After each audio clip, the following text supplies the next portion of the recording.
Alright, hello everybody, I'm John Gibbons. I'm going to be making my largest Yin Yang sculpture yet. I'm picking up some molten glass to roll into the orange, and then I'm going to put a few specks of white and black to kind of imitate that speckled calico look of koi fish. Now this fish was a little harder to sculpt than I thought. It's blown, so it's collapsing and inflating as I'm making it.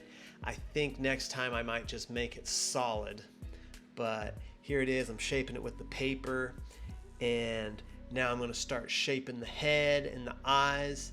I felt like the head wasn't pointy enough, so I'm pulling out the face right there, and that's going to be the mouth. I'm just trimming it off. And my assistant Matt is going to bring me some fins here in just a second. And they have a similar pattern of orange and black and white. And I use my shears to just snip it off. And I use the crimp. Now that crimp kind of has a fish scale fin pattern on it that I use. And then I continue to shape and sculpt with my shears and tweezers.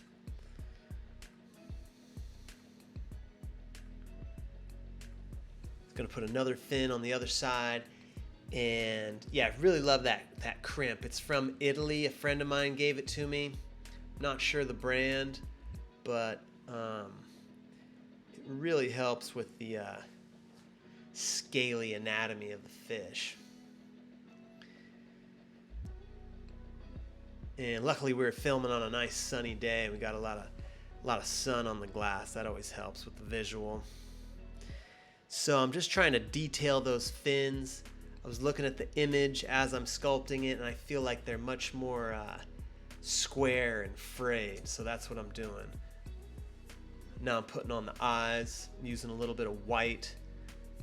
Put in the majority of the eye. Then I'm going to come back and put just a little dot of black for the pupil.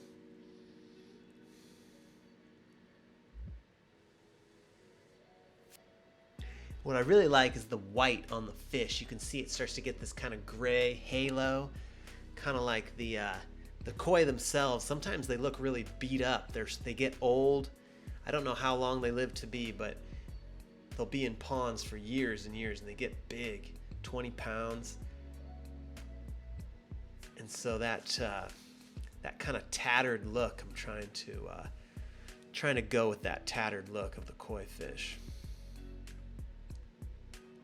Just detailing the back fin on this part, and I think we're done.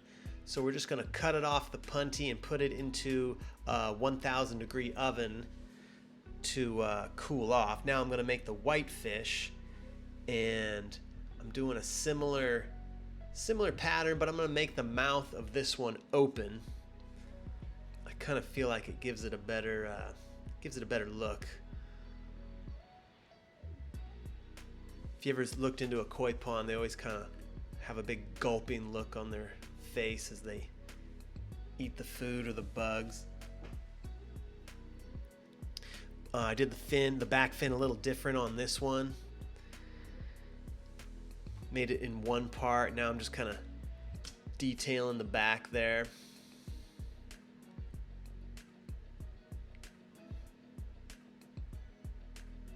You see that great cross hatch on the fin?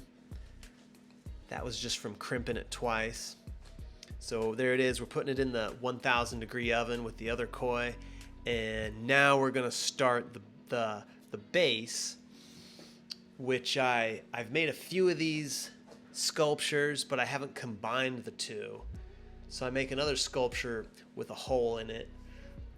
First I'm just layering a bunch of color, aqua and white, and I'm gonna let it get real hot and twist so that color kind of creates a spiral.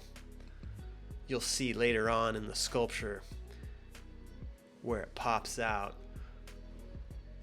So now I'm getting more clear. This is one of the largest solid pieces of glass I've made. And you can see that nice spiral right there. So I'm keeping it really thick because we're going to punty up to the side. That means we're going to stick another rod to the thin side of that mass of glass. And that thing is heavy. I can barely turn it. And now I'm making sure the hole in the center is staying open because I want this sculpture to have a big hole in the center when it's all said and done. So there we are, putting on a very large punty, and we're kind of smearing it all over the side of the glass so that it really welds and bonds to it. And now we're going to break it off, and we're going to start reheating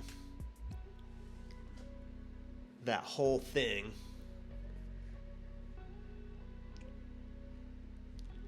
So I've got my large hand torch fired up, stretching out that hole a little bit. If you saw my other video, Tide Pool Portal, it's a similar method of how we made this piece, but we have way more control of this one because it's so much thicker. So now I'm twisting it a little bit. I've got to make sure that that piece is large enough for the koi fish to sit on the side of and not bottom out. You know, like I don't want the fin and the head touching the bottom of the table as it sits. So I had Matt pinpoint the heat right there, and I'm squishing it in. And now we're gonna throw it back in the glory hole. So that thing barely fit in. I think we scraped the fin a couple times, but yeah, there it is, all said and done. We're bonking it off. We're gonna put it in the oven. It's gonna cool for about 40 hours. So thanks for watching. I'm John Gibbons. Be sure to subscribe, like the video, share the video, tell everybody if they like glass or koi fish or just need some entertainment. Check it out, gibbonsglass.com. Have a great day.